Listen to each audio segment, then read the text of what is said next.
Can you please tell me your full name, English, and Ujiki? My name is Charlie Morse, Charlie Johnny Morse. Uh, I don't have an Indian name, but my nickname is Big Indian.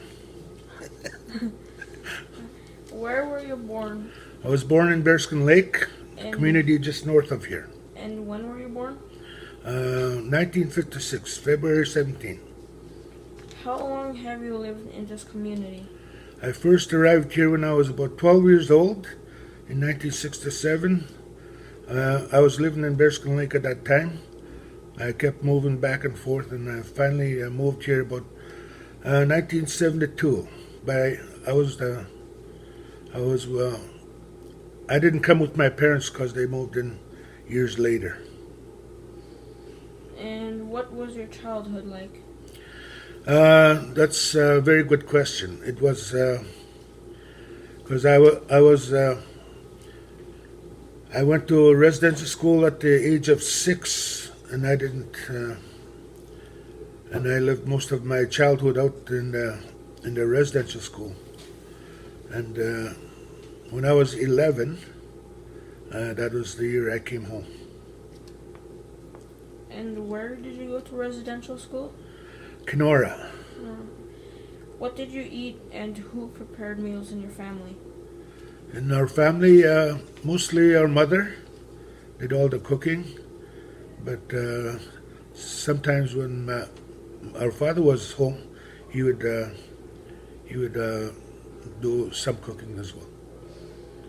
And what else can you tell me about the community from the early days?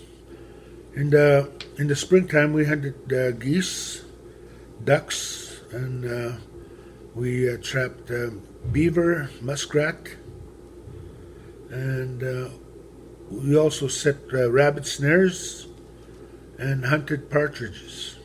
We did the same in the fall.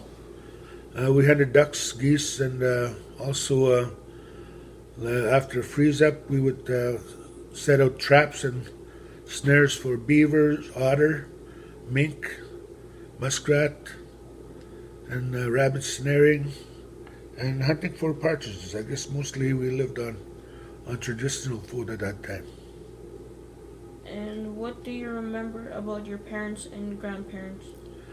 I remember when I was, I guess, about 3, 4, and 5 before I left for residential school. I used to help my mother set up a fish net under the ice.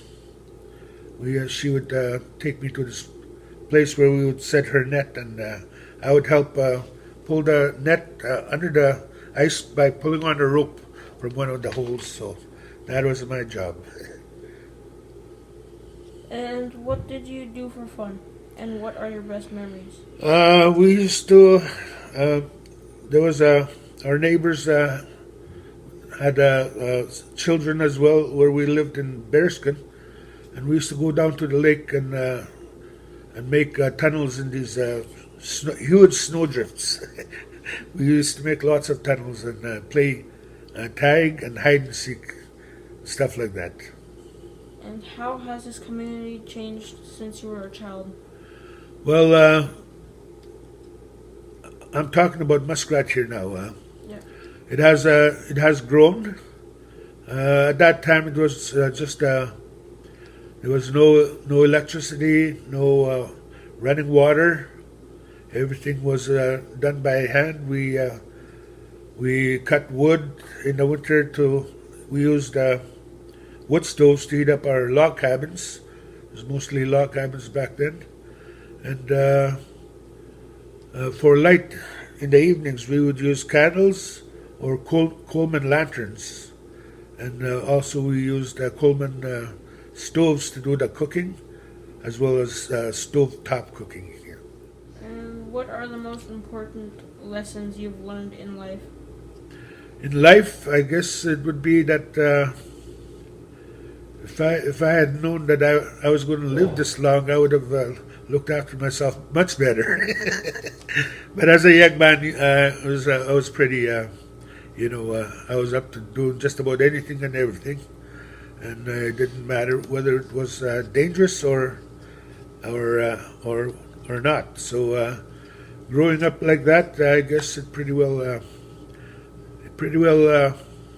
like it's put me where I am right now.